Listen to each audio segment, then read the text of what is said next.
আসসালামু আলাইকুম। আজকে একটি গুরুত্বপূর্ণ বিষয় নিয়ে আপনাদের সামনে হাজির হয়েছি। সেটি হলো অনলাইন জুয়া।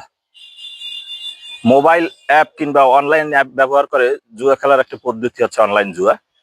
এই অনলাইন জুয়া বিশ্বের বিভিন্ন দেশে, বিশেষ করে ইউরোপিয়ান ইউনিয়ন, আমেরিকা, কানাডা এবং এশিয়ার মধ্যে ফিলিপিনে বৈধ আছে। আমাদের দেশে বিভিন্ন সেলিব্রিটি এবং ক্রিকেটাররা এইটা প্রমোট করে থাকে এবং অ্যাড দিয়ে থাকে, যার কারণে মানুষ এটার প্রতি আহ, আস্থা পায় এবং এই খেলায় অংশগ্রহণ করে।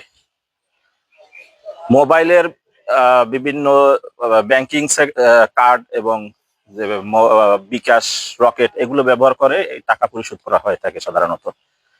এখন আমরা এই খেলায় যারা অংশগ্রহণ করে তারা দেখা যাচ্ছে যে বিভিন্ন সাইট আছে, যার মধ্যে ওয়ানএক্স বেট, 22 বেট, রয়্যাল ক্যাসিনো, তারপরে আইপিএল এর খেলায় যারা আছে আইপিএল এর খেলার পিছনে টাকা লাগায়, বিপিএল এ টাকা লাগায় এবং লুডুর মাধ্যমেও দেখা যায় যে টাকা লাগায়, এবং রাতের বেলা সন্ধ্যার পর দেখা যায় যে দোকানে চায়ের আড্ডা স্থলে বসে অনেকে কিন্তু এই আহ, জুয়ায় অংশগ্রহণ করে থাকে।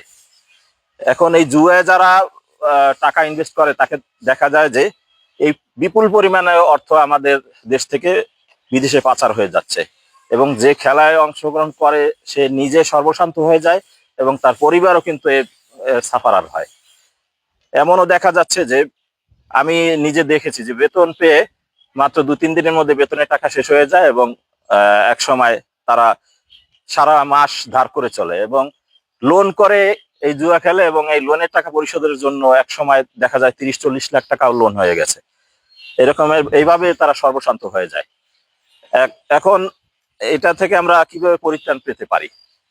আমাদের যে জুয়ার যে আইনটা আছে সেটা খুবই পুরনো এবং সাজার মেয়াদও কম। এই আইনের দ্বারা সংশোধন করে সাজার মেয়াদ বাড়ানো যেতে পারে। সাইবার সিকিউরিটি অ্যাক্ট যেটা আছে আমাদের, সেটার মাধ্যমেও সাজার ব্যবস্থা করা যেতে পারে, এবং এই যে আমাদের যে অনলাইনের যে অনলাইন যে মাধ্যমগুলোতে জুয়া খেলা হয় সেই সাইটগুলোকে অবৈধ ঘোষণা করা যেতে পারে, এবং বিটিআরসি যদি উদ্যোগ নেয় যে অনলাইনে কোন কোন সাইটগুলোর মাধ্যমে জুয়া খেলা হয় সেগুলো যদি তারা ব্লক করে দেয় তাহলে সেটাও এক জুয়া খেলা বন্ধের ক্ষেত্রে কার্যকরী হতে পারে।